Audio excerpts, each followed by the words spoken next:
Radio.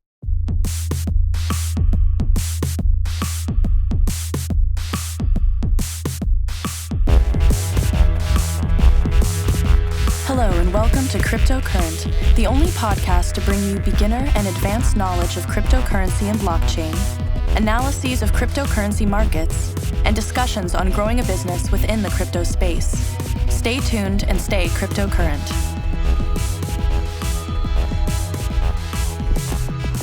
Hello, everyone. Welcome to another episode of Crypto Current. Your host here, Richard Carthon, and a special guest all the way out from, I believe, the West Coast. We have today with us Crypto Wendy. How are you doing today? I'm doing great. Thank you for having me. And I am on the West Coast from LA, Los Angeles. All right. Well, glad you could join us from all the way out there. And I know that you are very heavily poured into the cryptocurrency and blockchain space out there. Do you mind just giving us a little background on yourself?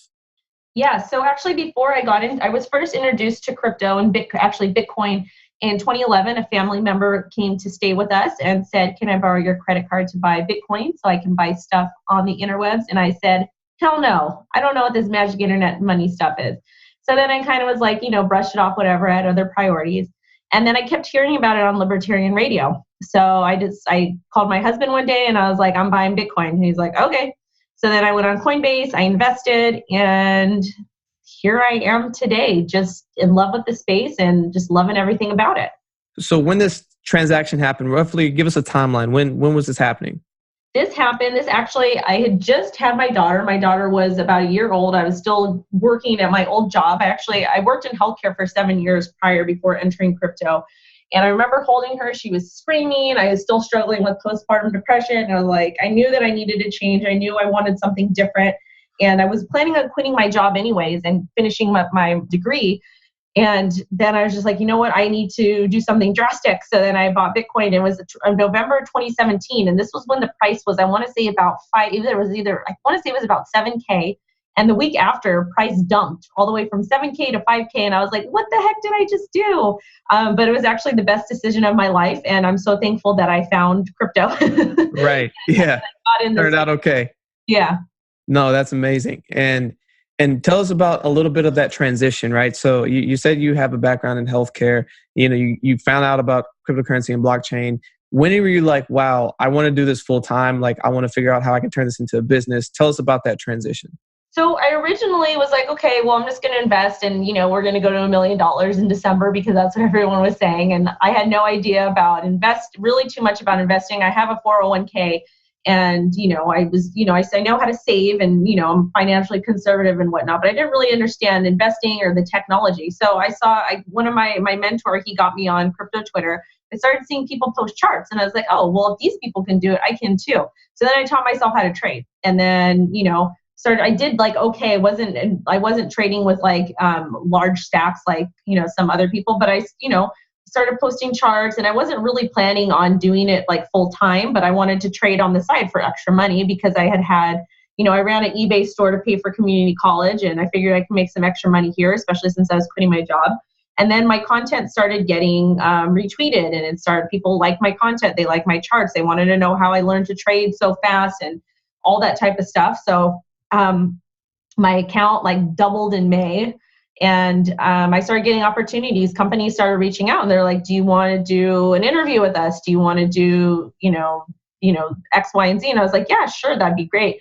Then I started a YouTube channel. Well, before that I had started doing meetups because there was no meetups I'm in San Gabriel Valley and there's some crypto meetups, but most of them they charge and they're kind of scammy. So I was like, I need to change this. This is dumb. I love crypto and I think it's excellent. So I started hosting my own meetups and then those started getting people like those and they liked the idea behind it, just a crypto networking meetup that was free. You can come and buy drinks or food or whatever. So people started liking it, companies started liking it. And then I figured out, okay, well, I can do a YouTube channel, work from home. There's money in it. I can do sponsored content and sponsored tweets, just so long as I disclose it. So then I opened up a consultancy and doing marketing consulting for different crypto companies, all very transparent. And I'm able to, while I'm in school and being a mom and a wife, I am able to work from home in my sweatpants and it's awesome. Yeah, that's amazing. And it's just cool that you saw this unique opportunity and you're just like, how do I get immersed as much as possible and then take what I've learned and then be able to provide it as a service to others who are trying to get in the game, which is very remarkable. And as you continue to learn more, grow your audience and do all these things and start to grow some of your audiences, as you said, through your meetups, through your YouTube channels, Twitter, everything like that. You saw that marketing, there was a big need in the marketing and the branding side of cryptocurrency and blockchain. Can you kind of speak to how or the importance of being able to grow your own brand or being able to market your projects in this particular field? Well, in crypto, as we know, there's a lot of shady stuff that goes on in the background, and I was starting to see a lot of that. And anything I do that's paid or that I'm compensated for, I'm upfront. I disclose everything. I've got disclosures. I have an attorney that helps me with all that stuff. So everything's disclosed on my website. When I work with companies, they get invoiced, and everything's disclosed on my YouTube channel and whatnot. So I saw a need for that. And I just thought, there's a lot of people that are shilling stuff on Twitter, and that's fine. If that's how you're making your money, that's great. But it should be disclosed. People should know that you're promoting that project and you're being compensated for it. And there's still a lot of that goes on today. But when I work with a company, it's disclosed and, it's out there. The information is out there. And I just saw a need for that. And I think that crypto can be better as a whole, even though people are like, oh, we're decentralized, and there's a lot of negative connotation regarding marketing. But at the end of the day, if you want mass adoption, and if you want people outside of crypto to get excited about projects and use crypto, there is a need for marketing, because how else are people outside of crypto going to figure out about it or know about it or know how to use it? And that's kind of where I come in. And I think that's a great bridge to have, right? Of one, just the authenticity of, just who you are and like what you're representing, and not misrepresenting yourself, and just being authentic and saying like, hey, if you are promoting a company, letting people know and having that bridge of trust is very important in this space. Not even just in the US markets, but internationally, because there are a lot of scams out there and a lot of kind of shady people. But genuinely, what I've met through doing this podcast and with meeting people all in the space, there are a lot of really, really good people.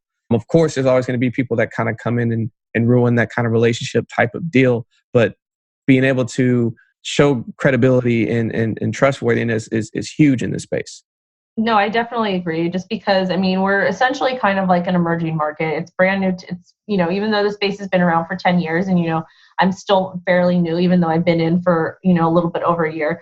It's important to, to be transparent. If people give me a lot of crap about it, they don't like that I do marketing and I get called all kinds of names. But at the end of the day, like, I see a need for like the content on my YouTube channel. I do reviews, and I don't talk like too heavily about the tech behind projects, because regular people that I want to get, that I'm, hoping to help or get into crypto, they just want to know how it works and how it's going to benefit them.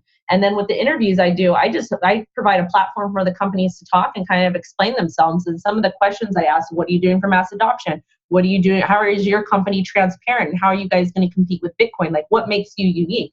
And I think that's important information to people that are interested or wanting to invest in a project or join the community, just so that they have the founder space there, or a dev or an advisor or somebody that they can kind of look to answer their questions. So those are the types of things that I do, is I try to provide educational stuff, because I'm nowhere near being an expert. There's still a lot to learn in trading and all these different new projects. But I think it's important to put information out there so people can make their own decisions and DYR. Yeah. And you brought up a really good point, and it's actually a good transition into one of my next questions of mass adoption, right? I have spoken to a lot of people about, where is the giant uptake? There's all these projections of, Bitcoin will be worth 100,000, 250,000, $1 million, all this other kind of stuff. And all that sounds good and great, but it's not even entertained until we get to mass adoption. So what are some different things that you are doing and with working with some of these different companies to try to help promote and get this emerging market, which is cryptocurrency and blockchain, to mass adoption? Well, first and foremost is it depends what the project is doing, and it depends how tech involved it is. So the projects that I like, my favorite projects, I'm representing a project now called Monetary Unit, and we acquired a UK marketplace called Flubit. You can basically purchase goods, brand new goods, similar to Amazon. You can pay with fiat or you can pay with crypto. And if you use our coin, Monetary Unit, you save 25%. So platforms like that, to me, are the most crucial in mass adoption, just because they're easy for everybody to use. Everybody wants to save money. I'm a mom. I want to save money. And I think another target audience too is women, because there's not a whole lot of women in the space. We want to bring some more of them in, but it really depends what the project's mission is. And obviously the tech is very important, but at the end of the day, I can't tell you how my internet works. I can't tell you how my cell phone works. I can tell you the basics of how a credit card works. But I think that we need to really make it easy and seamless for people to use these platforms, or to use these wallets, or to use these products and services, and kind of focus on the use case and how it's going to improve somebody's quality of life. Because once you're able to improve somebody's quality of life and make it easy for them and make it appealing to them, that's when mass adoption will happen. And I personally, I don't think we're going to see mass adoption happen for a long time, because we still have a lot of work to do in the space. But, companies are working on it. We just finished a really nasty bear market, and it's definitely going to take some time, in my opinion. I agree. And I would also agree that we're years away from true mass adoption, but I would say that we're making a lot of legway and having more people in the space who are taking the time to try to educate. Because I believe the biggest reason we had this giant bear market was that people were buying blindly. People were just jumping into the space without truly knowing what they were getting into. As you know, when you have a market where there's only, let's call it 200-300 coins, and then in a blink of an eye, it jumps to 1,800, and of those, only about 150 or so actually have a working product, that's an issue. And Exactly. So as this is evolving, as more and more of these projects are becoming, I don't want to say more legitimized, but actually having working products and use cases, and you can explain those use cases and show people, because people, until you can truly see it and use it, people can't really follow the vision. People need to be able to understand at base, here's how it works. And I think more and more of those projects are taking form, which is helping more and more people to want to take a bigger investment in understanding how the technology works. Yeah, exactly. I mean, when you have I've read because I do project reviews, and I do, I explain what the platform is and how it works, X, Y, Z. But when you have these white papers that are so complicated, and you're talking about all the tech, and that's important for a white paper. But when you're going through these and you're reading, and I even have trouble reading them sometimes, I'm okay, you want to build a decentralized platform, but how is this going to help somebody that wants to just buy groceries or pay their electric bill, or, go online and buy something? How is this? I don't understand what the difference is between your project and somebody else's project. And there are a lot of these projects, they don't have, like you said, they don't have clear goals. They're just okay, well, we want to do this. And then they give themselves these really, really small grace periods to finish, or deadlines to finish these projects and get mainnet and get the product working and all that type of stuff.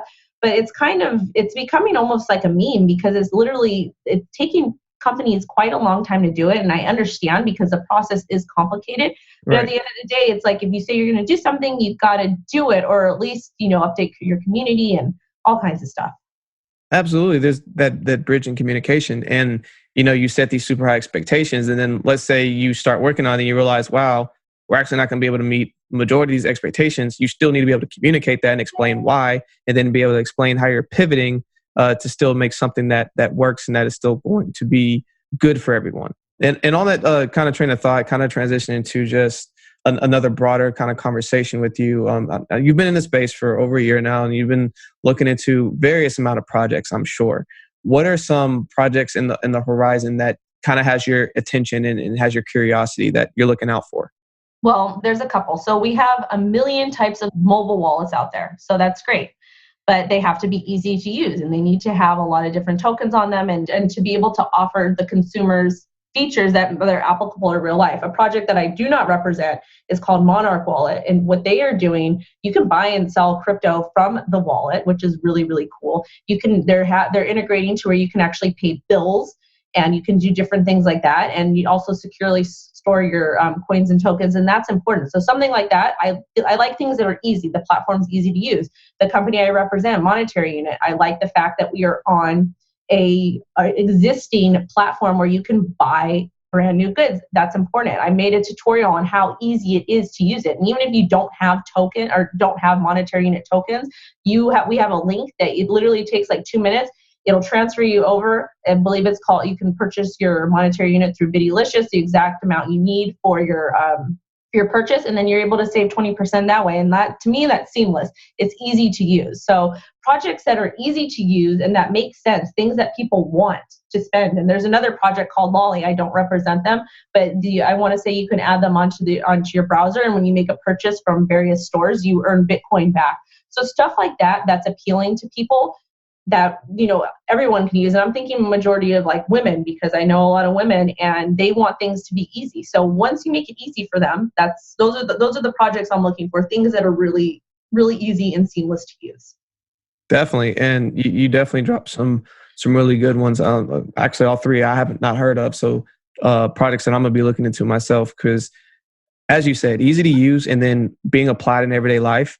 I think one of the other biggest hurdles to cryptocurrency and blockchain as it is today is, besides the initial hurdle of understanding technology, if it's not being used in a practical way that I'm already not doing, there's friction. So if you're creating some new ways that I can implement some of my crypto into my everyday life, that is that seamless / like movement into mass adoption that I love to see. So I think those are some really cool projects that you mentioned. And with that as well, what are some things that are within the horizon in the crypto and blockchain space, whether throughout the rest of this year or in the coming years, that you're on the lookout for and that you think people should be paying attention to? I just, it's the market, we're so early. And I just think that people should just be paying attention, pay some attention to the news, but also on just some of the projects that have lasted through the bear market and that are continuing to build. Just keep an eye on those and make sure. So always do your own research on projects. And as far as community goes, go to, I'm very, very bullish on people attending meetups and hosting their own meetups and all kinds of stuff, and kind of just talking to people about crypto. One thing that I do is when I'm out, if I see somebody that, that may be interested in crypto or whatever, I talk to them about crypto, and I, say, hey, you can set up download Cash App, you can buy Bitcoin. I kind of talk to them about that. So I think just kind of talking to other people and educating other people as well. You don't have to get super technical with it. Just start the conversation. And obviously you don't want to be showing your favorite projects, but at the same time, be like, this is really cool. And when I do meet people, and I'm talking to them about crypto and Bitcoin, I ask them, what do you do for work? And then I kind of transition the conversation to, okay, well, this can help you do this better, and this will improve your life this way. And as I said before, I worked in healthcare, and healthcare in the United States is god awful. It is terrible, just the whole way that it's set up. And I really do think that blockchain technology, the actual technology, not necessarily a coin or token, can really help improve it. So that's one of the things that I do and what I think people should be doing, and not focus on current price. The current price action right now with Bitcoin is not the best. We're seeing a lot of consolidation, and we're seeing little pumps and then dumps and all kinds of stuff. So just don't pay attention to price. Just look to the future and invest what you can afford to lose, and don't expect a return right away. I think you dropped a lot of good nuggets in there, all from just, if you're looking into the space, look into the long run, don't look at the immediates. And then also just from the technological standpoint, just the various ways that blockchain technology in itself, especially in healthcare, can help revolutionize that industry, and how even cryptocurrency itself is, I believe, going to be a disruptor, and it's going to disrupt how we exchange value across the internet, and especially just the international pool that is surrounded by cryptocurrency at its current state, and all the different things in the horizon that are just going to continue to feed that. First of all, thank you so much for joining us today, and for sharing all this valuable information, and giving us some background into your own life, and then different ways that you are navigating through this crypto space. But I always like to finish my conversations with my interviewees. What is a final thought that you want to leave with all of our listeners today? Just be patient. There's a lot of people that are upset about price and just the market in general, but don't let this small price action right now affect you and affect the main goal of why we're here. We're here because we essentially want to break away from the governments and the banks, especially the banks, short the banks and whatnot. But it's just be patient, and just if you're working on a project, keep building, and don't let any of the noise affect you, and just be positive about it. It takes time. Rome was not built in a day. All these great empires and all, the internet wasn't built in a day. And that's actually a better example is that the internet took time for mass adoption for everyone to use. And as you can see, everyone's using the internet. The same with cell phones. I remember when there was car phones and no one even could afford cell phones or any of that type of stuff. And now cell phones are everywhere. You can, they're affordable. They're like $50 now. So it's just going to take time, and just be patient and just be grateful that you're here. Absolutely. I think that is a great final thought to leave it on. And again, Crypto Wendy, thank you so much. What are some different ways that people can connect with you or find more information about the various things that you're working on? So I have a website, and if you're in the United States, definitely check out my website. I post all my events that I'm attending, and if I go to a conference, I always host free meetups. I get people from the conference to attend and regular folks to come attend. So you can see what I'm doing there, see where I'm going to be traveling to there. I have a YouTube channel. It's Crypto. All my handles are Crypto Wendy. If you see somebody with a 0 at the end, that's not me. So don't respond to them and report them. But I've got my YouTube channel. So check out some of my interviews. I just dropped one with Mark Husko. I did one with Tim Draper. I have attorneys come on to talk to them about what's going on with the market and legal implications and all kinds of stuff. So, find me there. Follow me on Twitter and Instagram. Everything is at Crypto Wendy. Perfect. Well, Crypto Wendy, thank you so much for being with us today. And for everyone that listened in, stay cryptocurrent. Hi, everyone. Thanks for listening to another episode of Cryptocurrent. For more information on this episode and all of our episodes, please visit us at www.crypto-current.co. Stay up to date with the latest news in cryptocurrency by signing up for our newsletter.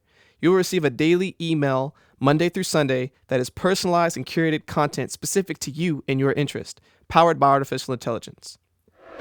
Are you an accredited investor looking to invest in cryptocurrency? Crescent City Capital can help. Go to crescentcitycapital.com for more information. Hello, everyone. I hope you're enjoying the quality of this podcast. I can only thank my amazing producer, Andrew DeRitter, with DeRitter Productions, who has put this together. If you have any podcast, visual, or video needs, please go to DeRitterProductions.com. That's DERITTER Productions.com. This has been another episode of Cryptocurrent, bringing you one step closer to becoming a crypto and blockchain aficionado. We look forward to giving you the latest in crypto news and analyses next week. Stay cryptocurrent.